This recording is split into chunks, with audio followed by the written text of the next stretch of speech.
안녕하십니까. 신지식인 정희태입니다. 저는 국립한국복지대학교 특임교수를 역임했습니다. 베트남어와 베트남 사회 시간입니다.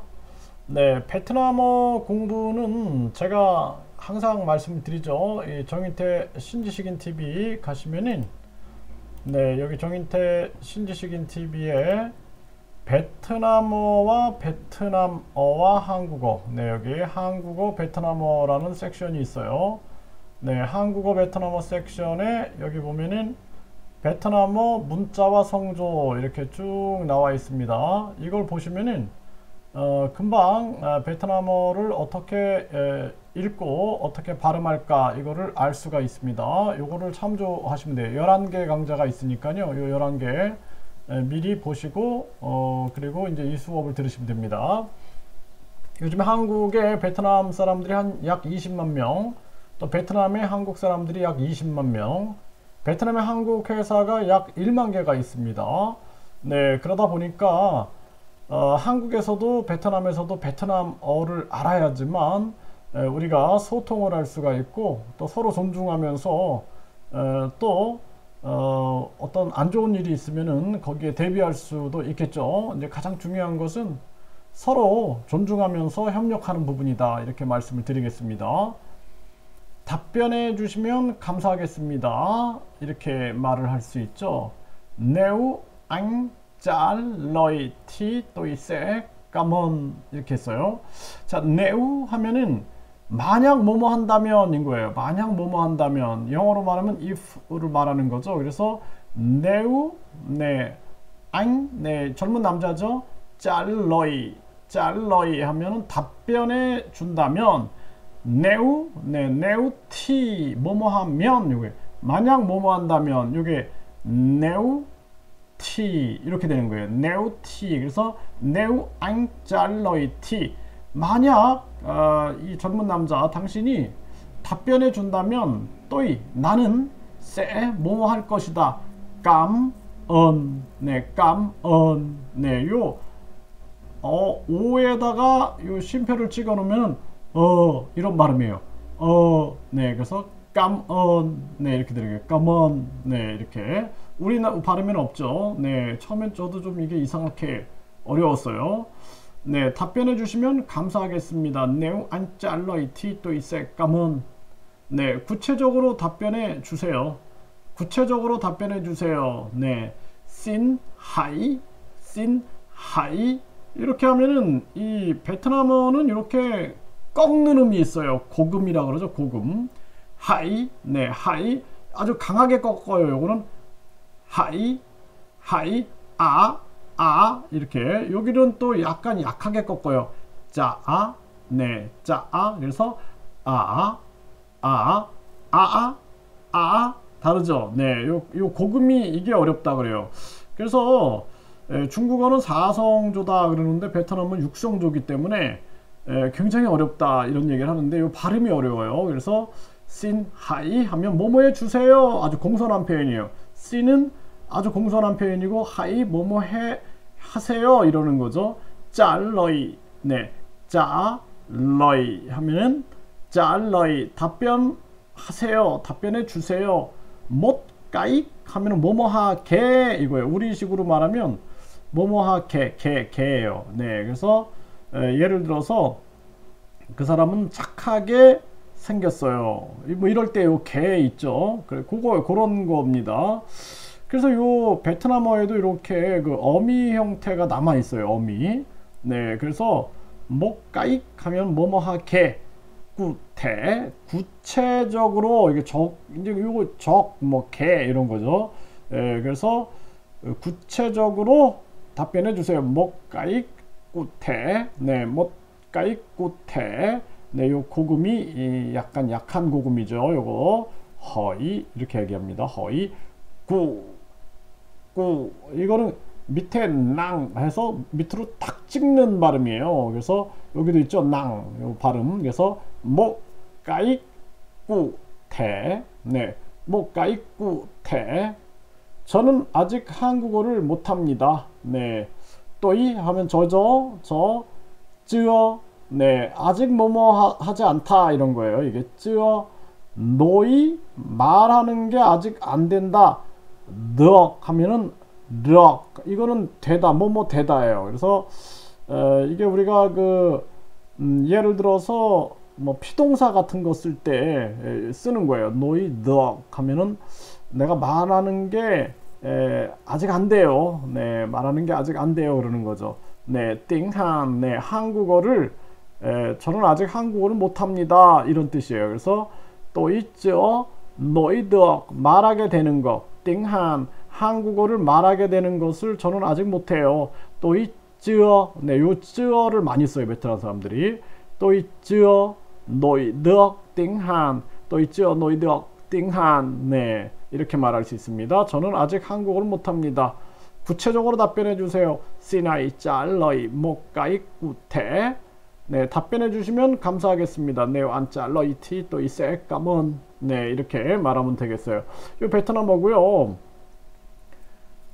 제가 오늘 요 베트남어와 베트남 사회 하면 이렇게 소수민족이 이렇게 있어요. 그래서 제가 이 소수민족들을 방문하러 많이 다녔어요. 여기 집이에요, 집. 이렇게 오두막 같은 집인데 이 집에서 여기 불 때 가지고 요리도 하고 여기서 모든 거 생활을 다 하는 겁니다. 그냥 베트남 사람들이.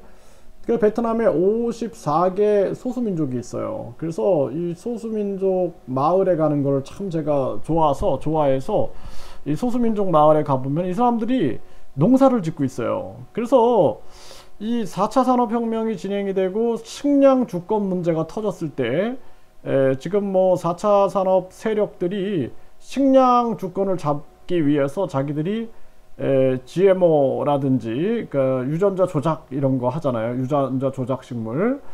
그런데 이 베트남은 시골로 내려가면 농업이 참 발전돼 있습니다. 그리고 소수민족 마을로 가면은 이 소수민족 마을에 이 사람들이 대부분 산속에서 이게 진짜 1000년 전 모습으로 사는 것 같아요. 그냥 네, 그냥 이렇게 이 안에서 불 지펴가지고 요리하고 여기 다 생활을 하는 거예요. 이렇게. 근데 이분들이 뭘 하나 보면은 옥수수를 기른다든지 감자, 고구마, 또 쌀농사, 이 농업을 다 하는 거예요. 이 농업, 임업, 네, 또 뭐 축산업 같은 거, 돼지도 기르고 소도 기르고 이런 생활들이 이어지고 있거든요. 그래서 나중에 그 식량 공급망은 베트남이 흔들리지 않겠다라는 생각을 좀 했고요. 이 소수민족 54개 소수민족, 근데 이 소수민족들이 좀 이렇게 차별받는 부분들도 좀 꽤 있다 그래요. 그리고 또 이제 통합시키려고 하는 정책들도 많이 있겠죠. 그리고 이제 이 소수민족 사람들하고 제가 만나서 이렇게 식당을 갔는데 눈치를 많이 보더라고요.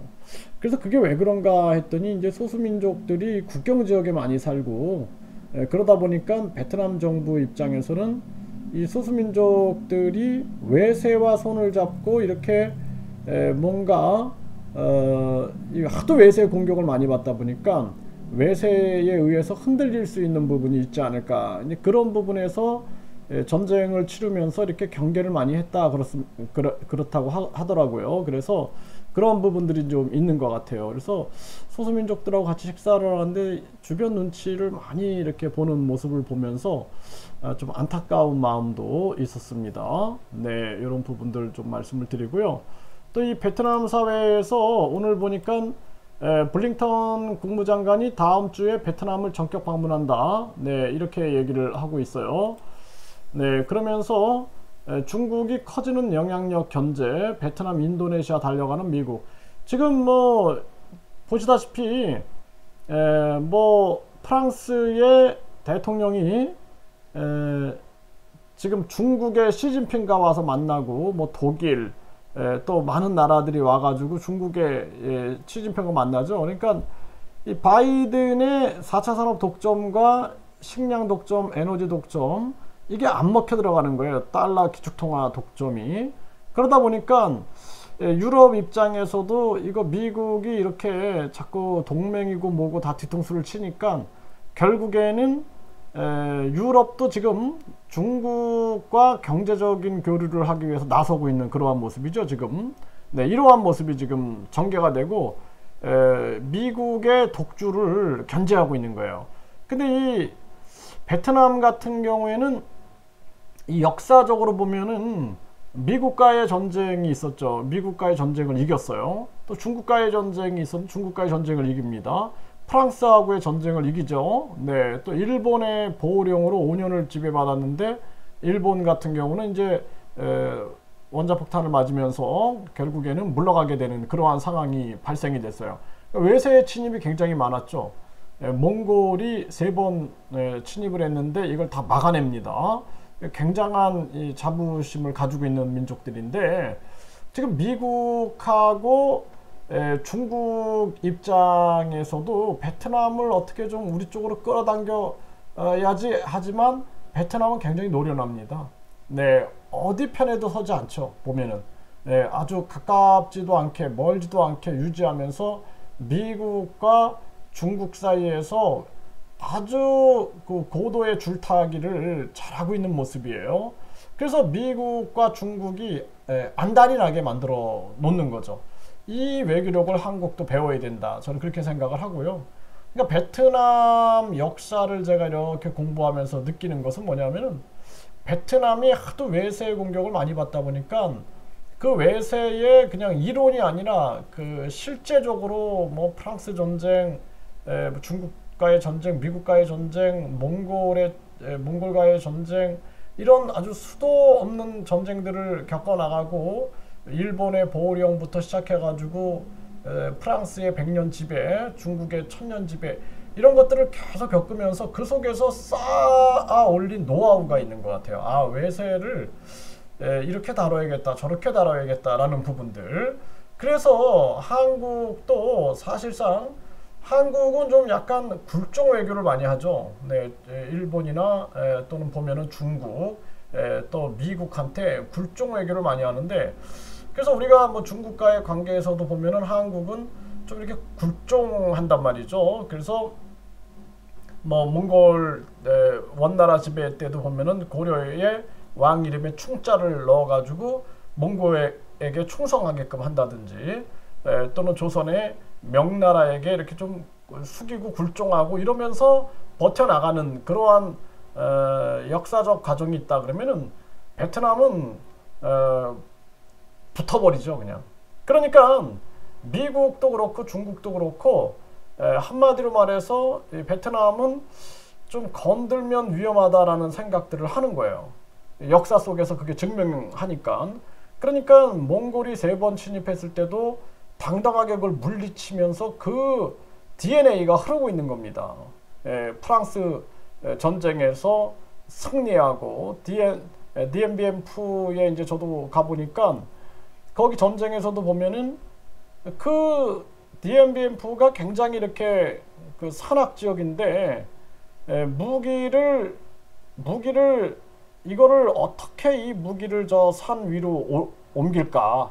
이거를 그 10만 명 정도의 베트남 일반 민간인들이 무기를 다 분열을 해가지고 밤에 그것도 이제 낮에 움직이면은 들키니까 분리를 해가지고 그것을 하루에 뭐 10몇 킬로씩만 이렇게 옮겨가지고 움직여가지고 그거를 산 꼭대기까지 옮겨줍니다. 그 프랑스가 상상도 못했던 거죠. 네, 그 정도로 굉장한 투지가 있다라는 것은 분명한 사실이다라는 거예요. 그래서 우리가 외교적인 측면에서는 베트남이 어떻게 외세를 다루는가라는 측면들은 충분히 공부할 필요가 있다라는 생각을 하게 되고요.